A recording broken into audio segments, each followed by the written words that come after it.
Hi, and welcome to another episode. I'm your host, Yisbel Bera, and I always like to start by saying that there's two important days in life: the day that you were born and the day that you find out why.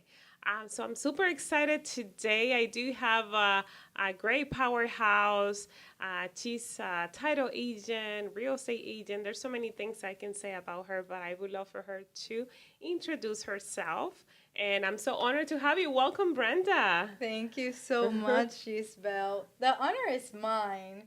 I feel like I've connected with you from the moment I met you, just because part of what you do is basically listen to try and coach right away. And it was like a Yeah. click kind of situation.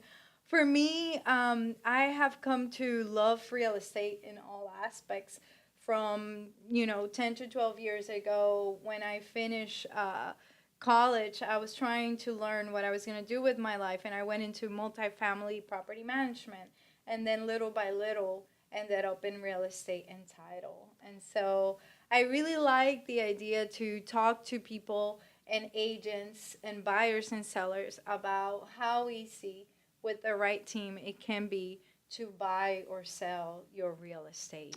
That's Mm-hmm. awesome. That's awesome. So we can see that you have a real estate background and all that. Yeah. And you mentioned that when you were at college. So what career do you um, study? What? Yeah. So I started with business management, don't we all? Just to make sure that I understood the accounting aspect of it. And I finished with organizational leadership management, which is basically the focus of how to bring about your organization, and bring about the correct people for your organization, establishing the culture and the mission statement, and also making sure that the finances are solid. I And love so it. and so Yeah. it's like I love the idea of being able to do that because I had done it in my career as a multifamily property management for corporations. But when you have to do it from the get-go, as you probably know, it's a completely different ball game Yeah. because you're like, oh my God, the one thing you do know you need is God and team. I love it. I Hmm. love it. Yeah, I'm also very open with my faith. I believe that without God, we can accomplish anything. Yeah. That's right. So yeah, and that's wonderful. And there's probably a lot of youth people watching us, and they can hear all this type of experience and knowledge that you have. But I know that everything has a beginning. So how did everything start? Do you knew that you were meant to be in the real estate field? So how did everything start? So Was yeah, mm, that's I don't know. I don't think I have that epiphany story that a lot of people have. I feel like it was disguised for me, particularly as in I had to do what I had to do as a single parent.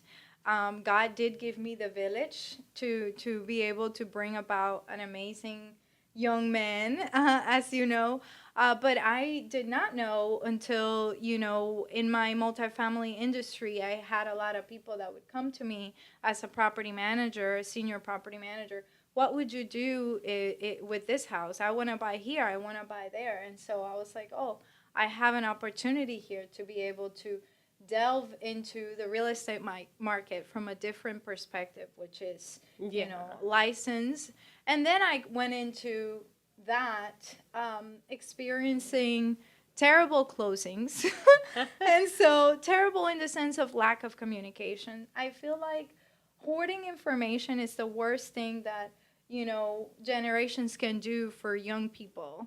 yeah, And so so, true. yeah, and especially in the world we live in where information is readily available. So for me, that's when I learned that I wanted to talk about how easy it is to be able to do a transaction from A to close. Yeah, And so, love it, love mhm. it. And if you can share with us, is there any particular person in your life that has inspired you for you to become who you are today? Who is that person, and how did it impact your life? I get goosebumps because I feel like I do feel her still sometimes. I do. My grandmother, she raised me, and she certainly had a lot of health issues that, if you guys don't know, in our countries, you may be schizophrenic or have Alzheimer's. And back in the day, those things were not diagnosed. And so I grew up with a grandmother who raised me, and was so harsh in the perspective of her condition, and we weren't aware. But a lot of the things that she would do shaped me. And the one thing that she never let go of was basically to instill the faith of God in me. Even in her lucid moments, she would snap, because schizophrenic people, that's what they're going to do. And I wouldn't understand it. And I would ask, and there will be moments of calmness where she would say, talk to God. Like, that was her lucid moment, you know? And it was so funny because whenever I would, I remember being 5 years old and asking God sometimes after getting a beating for not doing the dishes, why me? And it would be like, because you can. And till today, that's something that she gave me. And I literally do put everything I want to do in God's hands. So. Yeah, I love it. I love it. And I bet you that was definitely part of to develop that strong character in you. Yeah. Yeah. It was tough because maybe for the next episode I can tell you a little more. Yeah. But it was tough because I came into the United States after being raised in my country, and I feel like I was very cocooned. And then I come into a libertine world where I thought I had so many options, and they were really presented that way. But it was more like you do have options, but you don't have guidance as a young human. And so for me, I, in a way, failed tremendously initially, but then I was able to get back on track. And so I have forgiven myself for making the wrong choices. Again, we can talk about that in a different episode. And have some grace with yourself. Yes, you know? yes. Mm-hmm. And I mean, I would tell you that I'm glad that you touched that there's so many times that we need guidance, we need the right people around us. Right. So whatever you're trying to open, project, business, whatever you're trying to accomplish, whatever you're trying to do is so important that you surround yourself with the right people, because they can either put you down or they can get you there faster. Right. And now that you mentioned that, if you had that guidance, probably, but I always say that everything happened for a reason. Right. Yeah. I mean, ideally, we're parents. So we certainly guide our children with a different perspective. God is a center.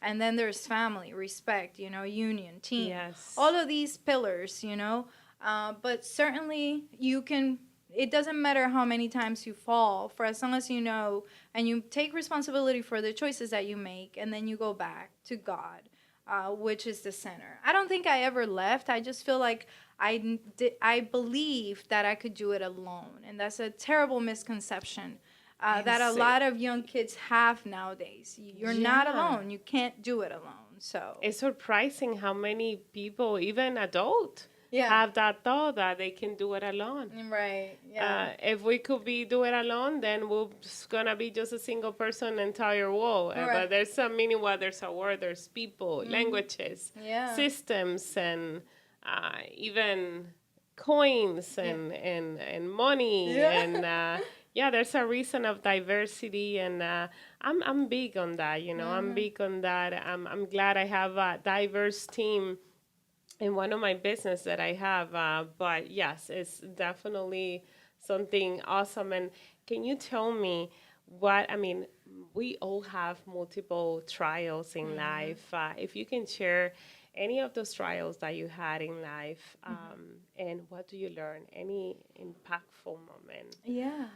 Yeah, I think the biggest trial that I learned, and we struggle with, when we learn something, we get presented in different stages of healing, I should say.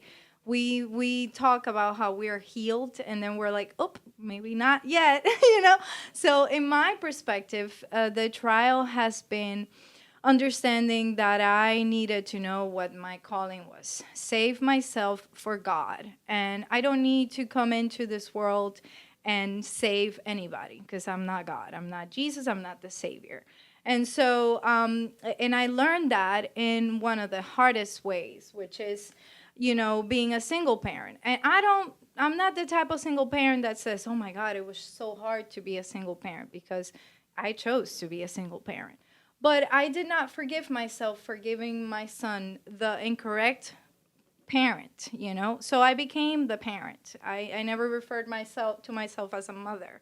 I became the parent. So I had to wear both hats. And I know a lot of people are going to resonate with this, but the choice was mine, because where I understood that I could have done better was in waiting it out and making the better choice for a co-parent for my son. And so I feel like I have learned that it was okay, that maybe it needed to happen that way. But for me, it was something terrible, because I did not grow up with both of my parents. And so I was trying to avoid that. And, there's something that they say, you relive your situations generations through generations. Yeah. And now I'm learning that as I'm healed, I have poured into my son. And I certainly want to talk to younger people to zoom out and look back so that they can understand how to move forward. And that's really important. And so I still learn that every day, in my healing process. That's so deep. Yeah. That's so deep, Brenda. And I'm glad you're sharing that, because, I was a single parent too, in a certain season in my life. And I can definitely relate with a lot what you just say. Yeah. And there's so many single mom, single father out there that they definitely need to have a little grace with themselves for sure, and just knowing that, one day at a time, and trying to do the better version of yourself every day for that little one that is watching you, and kind of depend on you, and it becomes our why, our motor, our gas. Oh my God, certainly. I feel that from the moment I knew I was going to have my son, and I don't know, I just knew it was my son. Like, I literally knew. And we're always confronted, when you have situations. What should I do? I never doubted. I was going to have the son that I wanted. And God gave me him. But then I made choices that made me feel guilty throughout. Like, having him alone. But I learned now that I was never alone. Like, God really does. Like, if you pay attention, he does put people in your path that are there, and they have something specific to give throughout the years. I love it. And you've done a wonderful job, because he's graduating soon. So congratulations. Thank you. He went on to be a U.S. Marine. So that's wonderful. I'm super excited for you. Yes, and if you can share some thought for anybody that is trying to open up a business, a project. We hear a different type of advices from different people, and I even interview some teen leaders that they kind of like the answer is very similar. Yeah. So what can you share with those people that are not sure what to do or where to start? Anyone that is trying to start their own project. Whether it is a project or a business, figure out what is it. Is it a project or a business? Because you have different venues to do those. Definitely put it in God's hands, and then use the resources. And the resources is, if you know that your idea seems unique, those are very challenging, because maybe you don't know what where do you can compare and figure out who to go to guide you. So I would figure out your idea. Is there a similar business type or product or model out there that you can do some research and figure out how they did it? And from there, again, talk to God and figure out what your mission is going to be. What is it that you're trying to accomplish? Certainly, that would be my first thing. Once you know what your vision is, define your mission, and then focus on the structure and understand that you're not going to be able to do it alone. I love it. I love it. That's wonderful. And that is also genius, that if you're trying to build something up, like invite someone that already did, they're having success, and kind of chime in, collaborate, and do some teamwork, because again, I always say that there's always business for everyone. It doesn't matter if it's same business. Right. I believe a lot in collaboration Yeah. instead of competition. Yeah, we're in a global world. Sometimes we think we're reinventing the wheel, and then we do the research and we're like, oops. It's not so original, but you know what's original is what you bring to the table. The idea doesn't have to be so original. It's what your sauce, what you bring to the table, it's what's original. And so we can all be doing the same thing. Take real estate. But, you know, people are going to go with you because of who you are, what you give, what you bring to the table. I love it. And how's Rise and Thrive look to you? What? Oh my God. I think it comes to basically two words, realization and culmination. And the realization of where do you have your gift to grow, and so your rise. And the thrive is the culmination of that. You know, you thriving with your crew, with your team, with your nucleus of people, with God in the center. I love it. I love it. And how does the future looks like for you? What's your future plan? Oh my God. I know you mentioned to me probably a book, and I know there's a lot about your You're life. going to help me with that. Yeah, I certainly do want to, and, you know, we'll talk about that. But I do feel that there's a lot of chapters in my life, but one is resumed to understanding that we really need to get out of our heads to be able to move forward, because that's the biggest issue. You know, if you are not able to get out of your head, and I'll give you an example. I just really felt lost, and all of it, the chaos was inside. And so once I was able to figure out why I felt lost, write down an action plan, move forward, and again, prayer every day, I was able to be free. So. Yeah, that's awesome. I love it. And see the bigger picture. Yeah. Don't stay in that little problem that probably is big for you, but if you get out of the area, the problem area, whatever is the situation, is definitely very helpful. I love your inputs, your nuggets for everyone. Is there any final thoughts that you would like to share? Anything else that you would like to share with our audience before we wrap it up? Just that I'm grateful for the opportunity. You know, if you guys are able to take a look at these podcast episodes, I feel that something that you focus on is making sure that you allow people to shine in their light. And so I'm thankful for that. That's awesome. Yeah, of course. I believe that everyone is not a mistake, or it's no casualty that everyone have their own fingerprints. Yeah. I believe everyone is unique and have their own calling and purpose. Find it today, shine that up, and make it happen. And if you don't know what's your purpose, I will say, like, what is it that make you feel excited, passionate about something, or an action plan. But yeah, I'm so thankful for you as well. I believe there's a lot to learn from your story. Thank you. And thank you so much for being here. Thank you. Thank you for the opportunity. Of course. Yeah, we'll see you into the next one. Bye.